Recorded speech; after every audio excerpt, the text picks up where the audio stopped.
할렐루야. 예, 예레미야 6장 말씀 함께 나누겠습니다. 예레미야 6장은 임박한 멸망의 증거다. 그래서 멸망이 가까이 왔다, 이스라엘의 이 멸망할 때가 가까이 왔다는 것을 하나님께서 이스라엘에게 경고하시면서 말씀하십니다. 그러면 임박한 멸망은 피할 수가 없습니다. 그죠? 이미 임박해 가까이 왔으니까, 문 앞에 왔으니까 피할 수 없다. 그럼 이 임박한 멸망을 피할 수 없다면 그때라도 정신을 차리고 하나님 앞에 돌아와야 된다. 그럼 하나님께서 그 고난과 그 환난의 시기를 감하시는 은혜를 베푸실 건데, 아직도 이스라엘은 이것을 잘 알지 못한다. 그래서 이 임박한 멸망의 시대에 정신을 차리라고 하는 이 말씀처럼 우리 또한 주의 말씀 앞에서 정신을 차리고 서기를 주의 이름으로 축복합니다. 6장 1절에 베냐민 자손들아 예루살렘 중에서 피난하라. 드고아에서 나팔을 불고 벳하게렘에서 기어를 들라. 재앙과 큰 파멸이 북방에서 엿보아 오미니라 하십니다. 큰 파멸과 재앙이 어디서 오느냐? 북방에서 온다. 그래서 바벨론이 북방민족이 내려와서 이스라엘을 칠 것이다. 그것을 암시하고 있습니다. 그래서 예루살렘 들어가지 마라. 예루살렘이 어떠하기 때문에 멸망할 것이기 때문에 들어가지 마라. 결국 베냐민은 예루살렘에 속하죠. 그 이스라엘에 속하니까 다 같이 망합니다. 하지만 우리에게 가르쳐주는 겁니다. 그리로 가지 마라. 6절에 나 만군의 여호와가 이같이 말하노라. 너희는 나무를 베어서 예루살렘에 향하여 흉벽을 쌓으라. 이는 벌받을 성이라. 그 중에는 오직 포악한 것뿐이니라 했습니다. 하나님께서 이스라엘의 백성의 편이고 이스라엘 백성이 하나님의 백성인데, 하나님께서 이 북방 민족의 편을 드는 겁니다. 지금 이 본문의 말씀은 그래요. 북방 민족의 편을 들어서 예루살렘을 공격하고 그들을 멸망시켜라. 그들이 멸망이 안 되거든, 공격하기 힘들거든, 나무를 가져와서 담을 쌓고 그 나무에 올라가서 예루살렘을 공격해라. 이렇게 가르쳐 주는 거죠.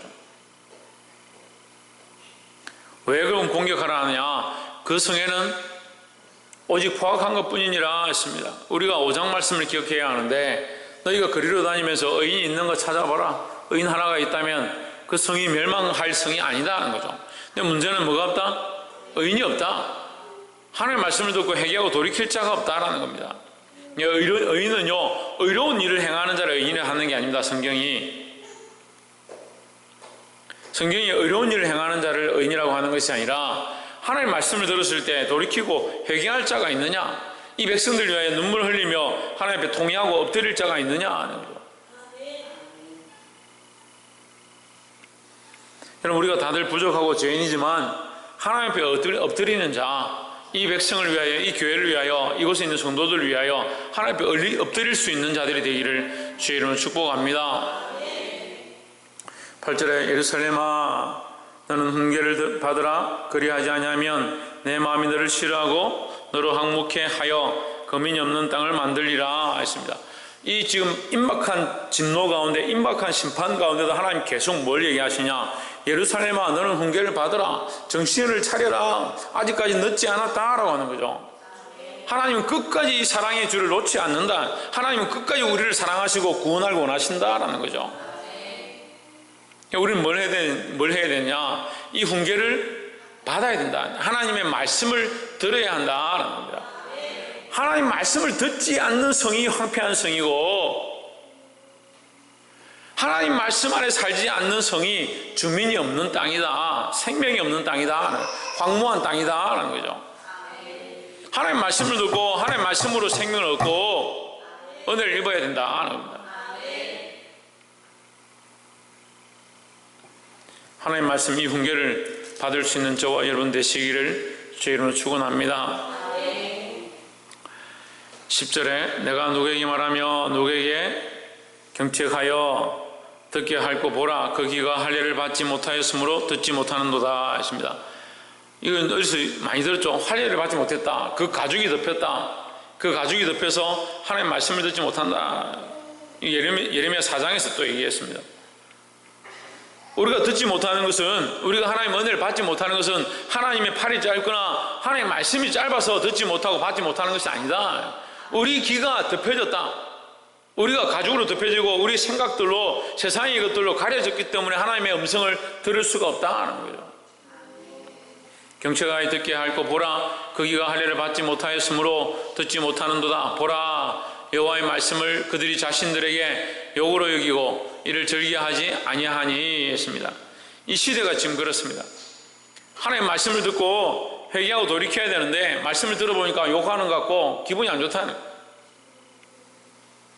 말씀을 듣고 자기를 치고 자기 자신을 회개하고 돌이켜야 하는데 하나님의 말씀을 욕으로 생각한다. 자기를 비방하는 것으로 생각한다. 자기가 너무 강한 거죠. 자기가 너무 존귀한 거죠. 자기 자신이 너무 존귀하니까 하나님의 말씀이 우습습니다. 이게요 심각한 병이에요. 우리 교회 안에도 비슷한 병들이 있습니다. 말씀을 아무리 들어도요 목사님에 대해서 판단한다든지 아니면 상황들을 판단한다든지 입장들을 계산해가지고 말씀은 말씀이고 뭐 이런 상황이니까 이렇게 얘기하겠지 다 짜맞추는 겁니다. 말씀은 누구에게 하느냐? 나에게 한다. 내가 이 말씀 앞에 죄인이지 않느냐? 그렇게 봐야 되는데 목사님 괜히 기분이 안 좋으니까 이렇게 말하겠지. 상황이 이러니까 이렇게 말하겠지. 뭘 하기 위해서 이렇게 말하겠지. 그러니까 하나님도 우습게 여기고요 하나님 세우신 주의 종도 우습게 여기고요 교회도 우습게 여기는 거예요. 우리 교회 안에서 이것이 빨리 없어져야 되는데 교회의 질서를 세우는 게 힘들어요. 이게 권위에 대한 두려움이 없습니다. 그러니까 질서를 안 지킵니다. 어떤 순서를 따라가야 되고 어떤 권위에 순종해야 되고 어떻게 교회가 운영되어야 될지 그런 생각이 없어요. 그냥 두려워하지 않으니까. 왜 두려워하지 않느냐? 자신이 크니까. 그걸 기분 나쁘면 교회 안 오면 그만이지 뭐. 내가 일 있으면 가면 그만이지 뭐. 그렇게 생각하고 있는 겁니다.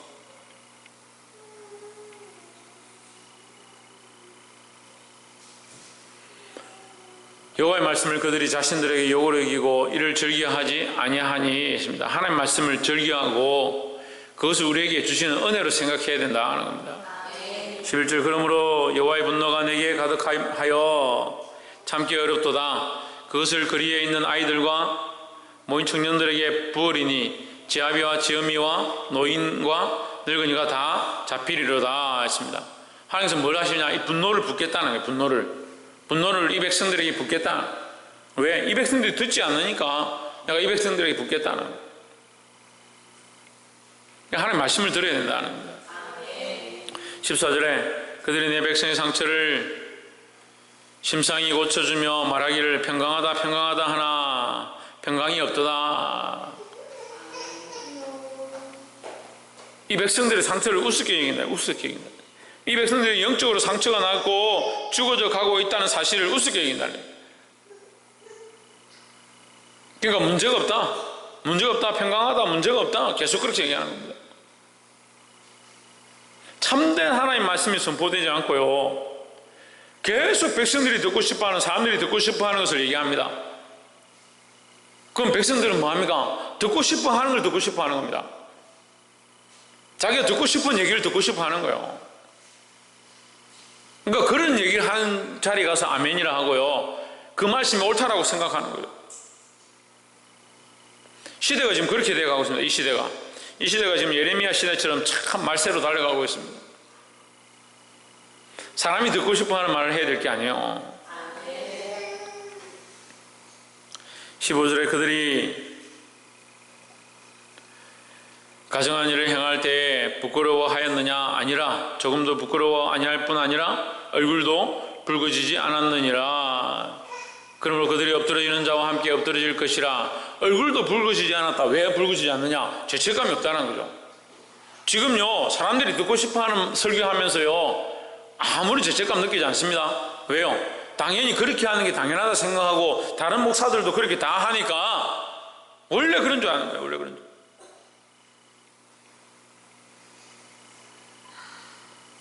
하나님께로 돌아오고 그리스도에게로 돌아오고 그리스도의 삶을 똑바로 전파하지 않는다. 도덕과 윤리를 강조하고 도덕과 윤리 덕을 강조하고요 목사님한테 순종하고 잘하고 명절 되면 선물 잘 갖다 주고 월급 많이 올려주고 그런 거 바라고 있는 겁니다. 이게 심각합니다. 전에도 얘기했지만 제가 강사로 가니까 성도들한테 내 월급 좀 올려주라고 설교를 하라. 그럴 거면 저를 말로 불렀습니까? 자기가 얘기하면 되지. 그렇다니까요. 그런 말을 할 만큼 이 시대가 타락해 간다니까요. 말씀이 말씀으로 선포되어지고 하나님이 오늘 우리에게 주신 것들이 이 안에 흘러가야 되는데 얼굴도 붉어지지 않았다. 얼굴도 붉어지지 않았다. 두려움이 없다. 부끄러움이 없다는 거죠. 그러므로 그들이 엎드러지는 자와 함께 엎드러질 것이라. 심판받는 자와 함께 심판을 받을 것이고 내가 그들을 벌하리니 그때 그들이 끄꾸러지리라. 여호와의 말씀이니라 하십니다. 우리가 이 두 번째 알아야 될 말씀, 거짓된 증거를 버려야 한다 하는 겁니다. 첫 번째 뭐라 했습니까? 예? 그래, 하나님 훈계를 받아야 한다 하는 겁니다. 세상의 훈계를 받는 게 아니고요, 내가 듣고 싶은 것을 듣는 게 아니고요, 하나님의 훈계를 들어야 한다 하는 겁니다. 우리 귀에 할례 받지 않은 이 가죽들을 뜯어내고 우리의 영적인 영안들을 열어서 하나님의 훈계, 하나님의 말씀을 들어야 한다는 거죠. 훈계는 때로는 듣기가 힘듭니다. 때로는 훈계는 우리를 책망하는 것 같습니다. 훈계는 때로는 우리 마음이 아픕니다. 하지만 그것을 들어야 한다는 겁니다. 하나님 훈계를 들어야 하고, 두 번째는 거짓된 증거를 버려야 한다는 겁니다. 거짓된 걸 쫓아가니까 거짓된 것들이 들려지고요, 거짓인지 뭐가 참이고 뭐가 거짓인지 이제 헷갈리는 겁니다. 하나님의 훈계를 따라가고 거짓된 증거를 하는 것이 아니라 참된 말들을 할 수 있어야 된다는 겁니다. 네, 여러분, 말씀이 두렵습니다. 그때 그들이 거꾸로 지리라. 그들이 엎드러지는 자와 함께 엎드러질 것이요. 이건 무슨 말이냐면요, 그들의 지도자가 그들을 바르게 인도하지 않았기 때문에, 그 백성을 바르게 인도하지 않았기 때문에 그 백성이 멸망할 때 그도 함께 망할 것이다, 이 얘기예요. 이 지금 말씀하는 게 뭐냐, 그 얘기예요. 그 백성들을 선지자로서, 제사장으로서, 하나님 세우신 종으로서 그들을 바른 길로 이끌지 않았기 때문에 그들이 넘어질 때 그들도 함께 무너질 것이다.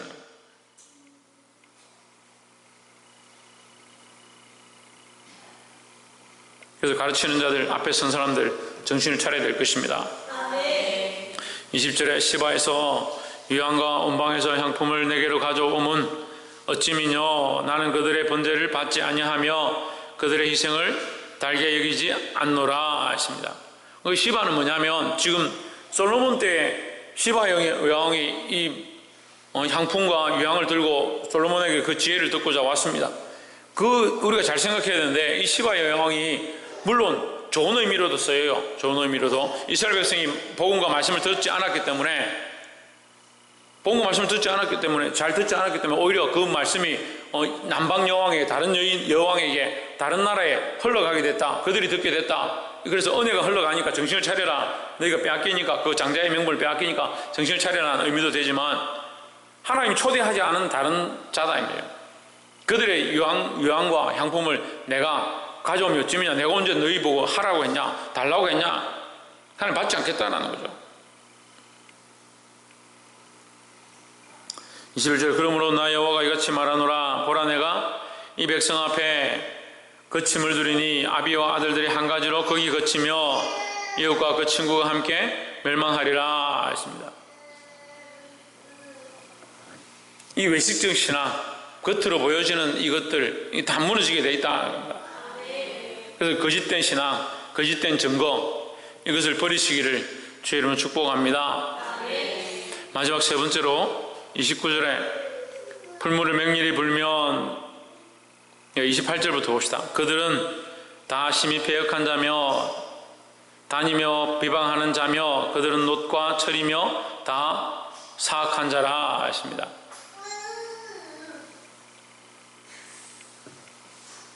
그들은 다 심히 반역한 자며 비방하며 돌아다니는 자며 그들은 놋과 철이며 했습니다. 놋과 철이다. 거기 30절을 다시 보세요. 30절, 사람들이 그들을 내어버린 언이라 부르게 될 것은 했습니다. 이 사람들은 뭐냐면 이스라엘 백성이 아니에요. 이스라엘 백성들은 지금 하나님 앞에 심판받는 것에 대해서 경고를 받고 있는 중이니까, 사람들이라는 것은 밖에서 보고 있는 결국 이방인들입니다. 세상 사람들이죠. 세상 사람들이 볼 때에 그들은 내어버린 언이다 이렇게 하는 겁니다. 그럼 은은 누구예요?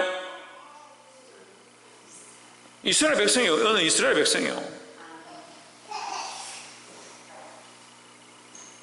이스라엘 백성은 내어버린 은이다. 하나님께서 선택하신 이스라엘 백성이 존귀한 은이 되어야 하는데 내어버린 은이다. 필요 없다는 거죠. 필요 없다는 거죠. 왜 필요 없느냐? 다시 28절 보십시오. 그들은 다 심히 반역하며 비방하며 돌아다니는 자며 그들은 녹과 철이며 다 사악한 자라 하십니다. 녹과 철이 있다. 녹과 철과 은은 여러분 비교가 안 되는 겁니다. 은은 순수하고 고결하고 정결하고 값진 것입니다. 그런데 녹과 철은 값이 없고 녹슬고 더러워질 수 있는 것들이죠. 불순물이죠. 그러면 우리가 은을 쓰려고 하면, 은을 귀하게 쓰려고 하면, 우리가 지금 우리 시대는 이게 그냥 다 쓰잖아요. 은을 잘 쓰잖아요. 금도 쓰면 금을 잘 쓰는데, 우리 다 금이 순금이죠, 순금.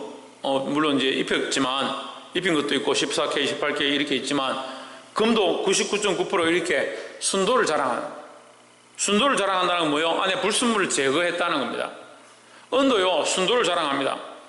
우리가 요즘 섞어 있는 지저분한 그런 은을 쓰지 않습니다. 그건 은은 아예 값어치가 없어요. 그런 불순물이 되어 있는 은은요. 외국에 이제 동남아 이런 데 가면 불순물 섞여 있는 좀 싸구려 은들 팔거든요. 그거는 일반 구리값도 안 되는 거예요. 엄청나게 싸요. 그걸 왜요? 필요가 없으니까. 순수하지 않은 은은 필요가 없으니까요. 이 은이 뭐냐? 이스라엘 백성이라는 거죠. 이스라엘 백성이 하나님의 순결하고 순수해야 되는데 29절 보십시오. 불물을 맹렬히 불면 그 불에 납이 살라져서 단련하는 자의 일이 헛되게 되느니라. 이와 같이 악한 자가 제거되지 아니하나니 했습니다. 무슨 말이냐면요. 자, 저도 이 말씀이 무슨 말인가 좀 공부를 해봤는데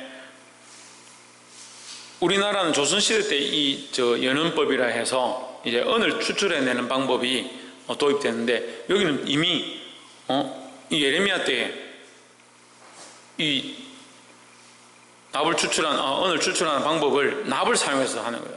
이 납과 은이 녹는 점이 비슷합니다. 예, 저도 이걸 좀 해봤기 때문에 아는데 납과 은이 녹는 점이 비슷한데 납이 빨리 녹아요. 은보다는 조금 빨리 녹아요. 은보다 빨리 녹으니까 납이 녹을 때 은에 불순물이 찌끄러지나 이런 더러운 게 있으면 납이 녹으면서 그 안에 있는 불순물을 싹 가지고 쭉 빠져버리는 거예요. 그러면 남는 은이 거의 완벽한 이 순수한 은이 되는 거죠. 그래서 이 분리시킬 때, 은을 따로 분리시킬 때 이 방법을 쓰는 거예요. 그러니까 풀무불 안에 불을 피워놓고 거기에 은을 집어넣은 다음에 그 은을 깨끗한 순수한 은을 만들기 위해서 뭘 집어넣냐? 납을 집어넣는 겁니다. 그 은에다가 납을 집어넣으면 그 납이 먼저 뜨거운 열기에 녹으면서 불순물을 끌고 속 빠지는 거죠. 그렇게 돼야 되는데 거기에 더 악한 녹과 철이 있으면 녹과 철은 녹는 점이 훨씬 위입니다. 은보다 더 높습니다. 그러니까 안 녹는다는 얘기예요. 하나님의 말씀을 아무리 들어도요 완악하고 단단해져 버리고 생각들이 세상에 가 있으니까 말씀이 들어가서 그들이 녹지 않는다. 하나님의 백성이 순수하고 정결하고 하나님의 순수한 백성들로 말씀 앞에 서 있는 하나님의 백성으로 서기 원하시는데 그게 하나님의 마음이고 하나님의 방법인데 이 백성들 가운데 너무나도 비방하고 싸우고 악한 길 가운데 서 있는 자들이 많아서 거기서 걸러지지 않는다. 이미 타락해버렸다. 이미 세상으로 가버렸다. 이미 악한 것들의 귀가 열려져서 하나님의 말씀 듣기 싫어한다. 지금 이 시대도 그렇죠. 듣는 것들이 얼마나 많습니까? 음악을 듣고 세상의 것들을 많이 듣고 많이 보고 보는 것도 많고 듣는 것도 많고 즐기는 것도 얼마나 많습니까? 하나님의 말씀을 멀고요 순수하고 정결한 하나님의 백성이 되는 것보다 세상에 즐겨할 것들 쫓아가는 게 훨씬 쉬운 시대가 되어버렸다. 그러니까 아이들 안에도 말씀을 집어넣는 게 너무 힘든 겁니다. 청년들 안에도 하나님 말씀을 세우는 게 너무 힘든 거예요. 우리들 속에도 세상의 것들이 너무 많이 들어와서 하나님 우리를 순수하게 정결한 주의 백성들로 세우기를 원하시는데 이게 하나님 마음이라고요. 그래서 하나님께서 우리에게 책망하시고 뭘 한다 했습니까? 첫 번째 훈계하시고 우리를 훈계하셔서 바른 길로 걸어가기 원하신다. 근데 우리는 기가 어디 있느냐? 자꾸 거짓되는데 괜찮다, 아무 일 없을 거야, 이 세상이 평안해, 이 세상이 얼마나 좋은데, 그렇게 가르치는데 귀가 열려. 하나님 말씀에 귀를 자꾸 닫는. 근데 하나님은 계속해서 이 심판의 말씀을 예언하시면서 이 예레미야를 통해서 우리에게 뭘 가르쳐주고 있냐면, 하나님의 마음은 우리를 순수한 언이 되기 원하시고, 하나님이 다시 돌아오게 하기를 원하시고, 이 백성들이 회개하길 원하고 있다는, 기다리고 있다는 하나님 마음을 가르쳐주고 있다는 거예요. 여러분 정신을 차리십시오. 우리가 하나님 앞에 돌아가지 않으면, 하나님 말씀 앞에 서지 않으면, 이것을 아무리 단련한다고 한다, 여기 지금 되어 있습니다. 제거되지, 악한 자가 제거되지 아니하나니 했습니다. 소용이 없다. 아무리 이것을 해도 소용이 없다. 우리가 하나님 말씀보다 세상의 귀를 기울이기 시작하면 이게 안 된다는 거예요. 그 어떤 분들 제가 집사나 권사들이나 만나서 제가 이렇게 상담을 하고, 성도들인데 상담을 하고 말씀으로 훈계하고, 또는 제가 바른 길들을 제시하고, 때로는 제가 다 투자해서 내가 오히려 손해보고 그렇게 합시다라고 얘기해도 세상에서 다른 얘기 듣고, 아이고 그렇게 하면 좋겠네 하고 그러고 가는 사람도 있어요. 듣지 않는다. 듣지 않는다. 30절에 사람들이 그들을 내어버린 언이라 부르게 될 것은 했습니다. 아무 쓸데없어 밖에 버리고 밟힐 뿐이라. 내어버린 언이다. 어느 언인데 쓸데없는 언이다. 이게 마태복음에 나오죠. 뭡니까? 맛을 잃은 소금이 되어가지고 소금이 그 맛을 잃으면 어디에 쓰겠느냐? 그냥 자기만 차지하고 다른 물건만 부식해 하는, 오히려 도움이 되지 않는, 밖에 버려서 사람들이 밟고 다니는, 사람들이 밟힌다. 그 세상 사람들이 그들을 내어버린 언이라 부르게 될 것은 여호와께서 그들을 버렸습니다 했습니다. 우리는 하나님 안에 붙어 있어야 됩니다. 버림받지 않도록, 잃어버리지 않도록 하나님 말씀을 사모하고, 하나님 우리에게 주시는 말씀들을 사모하고, 세상에 열려있던 길들을 닫고 믿음으로 서게 되기를 주의 이름으로 축복합니다. 기도하겠습니다.